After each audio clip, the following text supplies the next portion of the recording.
Welcome to Gomathi's kitchen. நம்ம இன்றைக்கி பார்க்க போகிறது சென்னையில் ஜன்னல் கடை அப்படிங்கிற பஜ்ஜி போண்டா கடை வந்து ரொம்ப ஃபேமஸ்ஸு. அந்த கடையில் அந்த சின்ன வெங்காய சட்னிங்கிறது ரொம்ப ஹைலைட்டான ஒன்று. அது நல்லா காரசாரமாக இருக்கும். அந்த சட்னியும் பஜ்ஜியும் தான் நம்ம இன்றைக்கி எப்படி செய்யலாங்கிறத பார்க்க போகிறோம். கோமதிஸ் கிச்சனை சப்ஸ்கிரைப் பண்ணாதவங்க சப்ஸ்கிரைப் பட்டனை ப்ரெஸ் பண்ணுங்கள். உடனுக்குடனே அப்டேட் வேணும்னா பக்கத்தில் இருக்க பெல் பட்டனை மறக்காமல் ப்ரெஸ் பண்ணிக்கோங்க. ஃபஸ்ட்டு நம்ம சட்னி ரெடி பண்ணிக்கலாம். அதுக்கு 1 டேபிள் ஸ்பூன் அளவுக்கு எண்ணெய் சேர்த்துருக்கிறேன். 30 சின்ன வெங்காயம் இதுக்கு சேர்த்துருக்கிறேன். சின்ன வெங்காயம் தான் டேஸ்ட் ரொம்ப நல்லாயிருக்கும், பெரிய வெங்காயம் நல்லா இருக்காது. ஒரு வெள்ளைப்பல்லு பூண்டை 2ஆக கட் பண்ணி போட்டிருக்கிறேன். மெஷரிங் கப்பில் வெங்காயத்தோட அளவு சொல்லணுன்னா 1 கப் அளவுக்கு போட்டுட்டு மீடியமான தீயிலேயே வதக்கிடுங்க. புளி வந்து ஒரு சின்ன நெல்லிக்காய் அளவுக்கு புளி சேர்த்துக்கோங்க. அதிகமாக புளி சேர்க்கக்கூடாது. இதை மீடியமான தேயிலே வச்சு வதக்கிறப்ப தான் வெங்காயம் உள்பகுதி வரைக்கும் நமக்கு வதங்கி வரும். இப்போயே பார்த்திங்கன்னா நம்ம சட்னிக்கு தேவையான உப்பை சேர்த்துடலாம். 3/4 டீஸ்பூன் அளவுக்கு டேபிள் சால்ட்டை போட்டுட்டு நல்லா வதக்கணும். அப்படின்னா வெங்காயம் நல்லா வதங்கி வந்துடும். ஓரளவு வதங்கினோடனே 10லேருந்து 12 பச்சை மிளகாய் சேர்த்துக்கோங்க. இந்த சட்னி நல்ல காரசாரமாக இருக்கும். அப்போ தான் டேஸ்ட்டு சூப்பராக இருக்கும். அதுக்கேற்ற மாதிரி நீங்கள் மிளகாயோட அளவை சேர்த்துக்கோங்க. ஒரு 4 கருவேப்பிலையும் சேர்த்துட்டு இன்னும் கொஞ்சம் நேரம் வதக்கிக்கலாம். இப்போ பார்த்தீங்கன்னா தெரியும் வெங்காயம் எந்த அளவுக்கு நல்லா வதங்கி வந்திருக்கு அப்படிங்கிறதும். கொஞ்சமாக வந்து பச்சை மிளகாவும் வதங்கணும். இப்போ இதை ஒரு தட்டில் மாற்றி எடுத்து வச்சுட்டு ஆறுனதுக்கப்புறமா தான் நம்ம அரைக்கணும். அப்படி இல்லைன்னா நம்ம மிக்ஸி ஜாரோட பிளேடு வீணாக போயிடும். கொஞ்சம் நேரம் ஆறட்டும். ஆறுனதுக்கப்புறமா அரைச்சிடலாம்.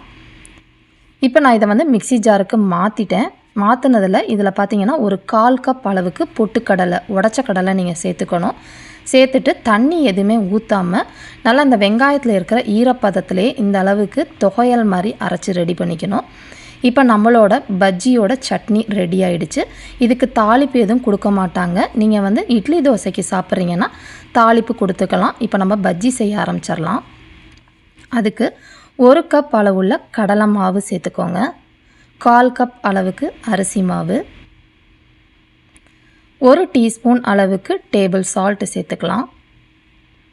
1 டேபிள் ஸ்பூன் அளவுக்கு மிளகாய்த்தூள், நீங்கள் காரத்துக்கு ஏற்ற மாதிரி கூட குறைச்சி சேர்த்துக்கோங்க.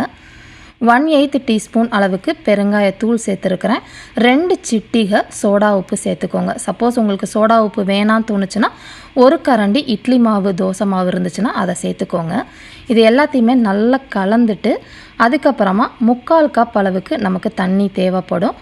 ரொம்ப தண்ணியாகவும் இருக்கக்கூடாது, ரொம்ப திக்காக இருக்கவும் கூடாது. இப்போ பார்த்தீங்கன்னா 3/4 கப் அளவுக்கு தண்ணி ஊற்றிருக்கேன். 1 கப்பில் இவ்வளோ அளவு தண்ணி மிச்சமாக இருக்குது. மாவோட கன்சிஸ்டன்சி உங்களுக்கு இந்த அளவுக்கு இருக்கணும். இப்போ நம்ம பஜ்ஜி சுட ஆரம்பிச்சிடலாம்.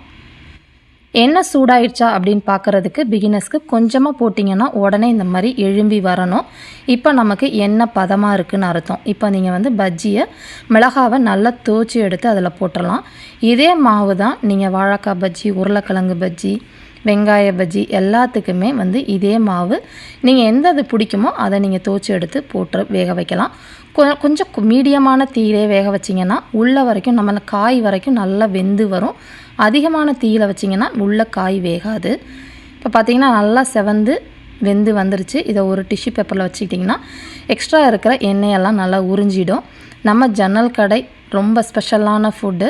நல்லா காரசாரமான சின்ன வெங்காய சட்னி, மிளகாய் பஜ்ஜியும் தயாராகிடுச்சு. இதே மாதிரி அளவுகளோடு நீங்களும் செஞ்சு பார்த்துட்டு எப்படி இருக்குங்கிறத கமெண்ட் பண்ணுங்கள். வீடியோ பிடிச்சிருந்துச்சுன்னா லைக் பண்ணுங்கள், ஷேர் பண்ணுங்கள். மறக்காமல் சேனலை சப்ஸ்கிரைப் பண்ணி வச்சுக்கோங்க. தேங்க்ஸ் ஃபார் வாட்சிங்.